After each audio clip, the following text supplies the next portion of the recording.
Inscreva-se no canal Linha de Divisa, deixe seus comentários e acione as notificações. Oi. Contextualiza para o grande público, porque a comunidade acadêmica conhece de ponta cabeça, de todo jeito, Nietzsche, em função da relevância dele para o pensamento não só ocidental, né? Mas contextualiza no tempo e no espaço quem foi o Nietzsche. Perfeito, joia. Então vamos lá. O Nietzsche foi um filósofo alemão, né, que nasceu em 15 de outubro de 1844 e faleceu em 25 de agosto de 1900. Então, o Friedrich Nietzsche, de uma família de protestantes, né, ele descendia de uma linhagem de pastores luteranos. Alguns estudiosos argumentam que o caráter crítico dele contra a religião e, portanto, ali o seu ateísmo, podemos assim dizer, se deviam em função de ele ter nascido e passado boa parte da sua infância em um presbitério, num lar estritamente religioso. Godoy, mas me corrija se eu estiver errado. Eu acho que em lugar nenhum ele se confessou ateu, né? Ou falou que Deus não existia. Ou eu estou equivocado? Você vai tratar disso ao longo do nosso bate-papo aí. Aí você fala se eu estou certo ou se eu estou errado, tá bom? Sim. Na verdade, não somente para o Nietzsche Deus não existia, como esse próprio lugar metafísico em que se colocava Deus, isso também deveria ser removido. Né? Ok, beleza. A gente vai falar um pouco mais à frente disso aí. Tá bom. Mas retomando aqui sobre o Nietzsche, então, por conta dessa infância que ele passa, né, praticamente ali num presbitério, né, num lar estritamente religioso.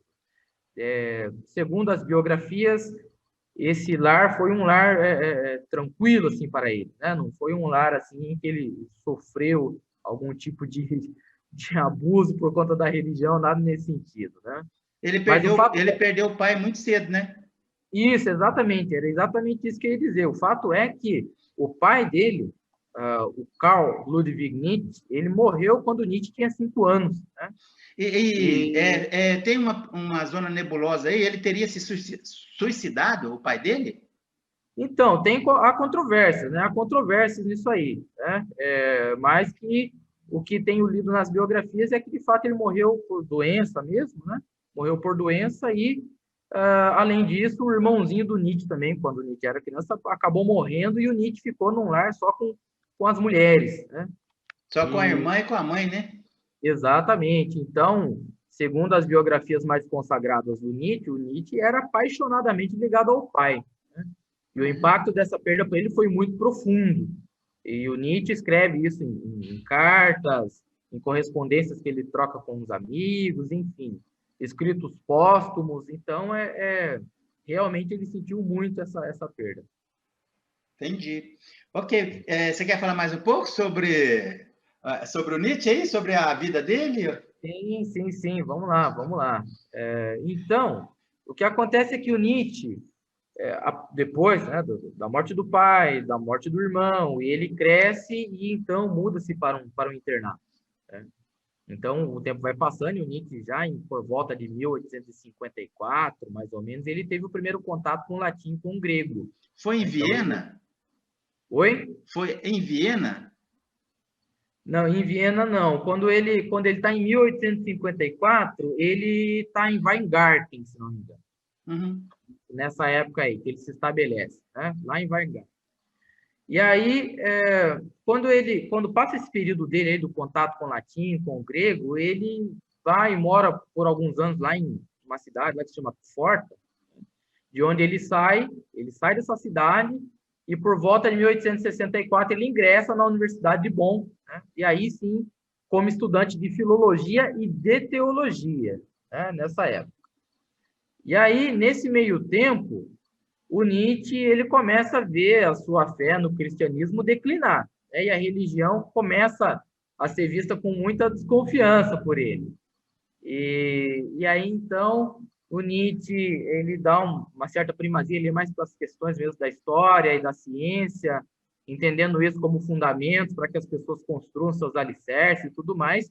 E nesse ponto, então, aquela certeza religiosa que ele tinha vai dando lugar à dúvida. E aí, em pouco tempo, ele desiste do estudo de teologia e começa a se interessar cada vez mais por música. Ele, em 1865, mais ou menos, ele se transfere lá de Bonn para Leipzig. E aí, de 65 a 69, ele progride, então, com os estudos em filologia. Nessa época, ele descobre Schopenhauer, faz amizade com, né, uma pessoa que era um grande amigo dele, que era o Rode, e inicia a relação dele com o Wagner. E aí, por volta de 69, ele recebe, então, aquilo que foi uma oferta irrecusável, né, que o levaria à cátedra de filologia, né, a cadeira de filologia clássica, lá na Universidade de Basileia, que ele passa lá pelo menos 10 anos. Só que a carreira acadêmica para o Nietzsche, ele mesmo escrevendo isso, com correspondências para amigos, para ele era um fardo, era um jugo a carreira acadêmica, né?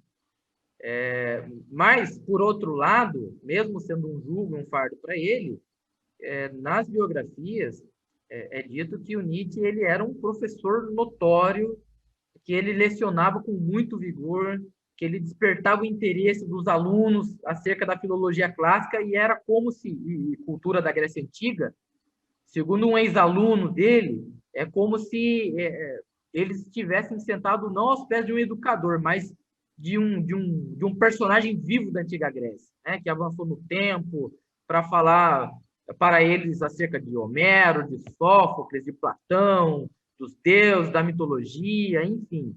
Então, era algo que, para os alunos do Nietzsche, segundo as biografias, era algo assim excelente, né? O modo como ele cativava a atenção e falava com muito entusiasmo acerca da filologia clássica, né? Tudo bem? Tranquilo.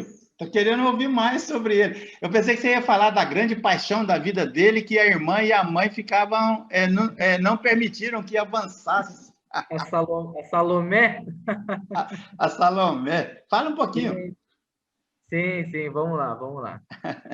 Então, continuando aqui, né, nós estávamos falando sobre esse lado acadêmico dele, né, que para ele era um jugo ao mesmo tempo em que ele era um excelente professor, né? Mas o que ocorre é que esse vigor intelectual dele, não demonstrado totalmente ali na vida acadêmica, até porque ele não fica tanto tempo ali, né? Ele vai fazer o serviço militar, aquela coisa toda, servir na guerra, atuar como enfermeiro, volta rapidamente, enfim. E aí ele então começa com esse estilo de vida dele, boêmio, crítico, e sempre com suas produções literárias que em muito se voltavam à crítica da religião, da metafísica tradicional, e dos valores que foram estabelecidos por essa metafísica, né? Desculpa, pera aí. Ele era boêmio? O Nietzsche? Opa, o Nietzsche era um boêmio solitário. Ele bebia muito? O Nietzsche bebia, o Nietzsche ia para farra, teve lá os episódios que contam-se nas suas biografias do possível problema da sífilis, né, que o teria levado à loucura, né, inclusive, e era essa a pegada do Nietzsche. Ok. Porque ele morreu relativamente jovem, né? Com 56 anos, quase. Isso. Inscreva-se no canal Linha de Divisa, deixe seus comentários e acione as notificações.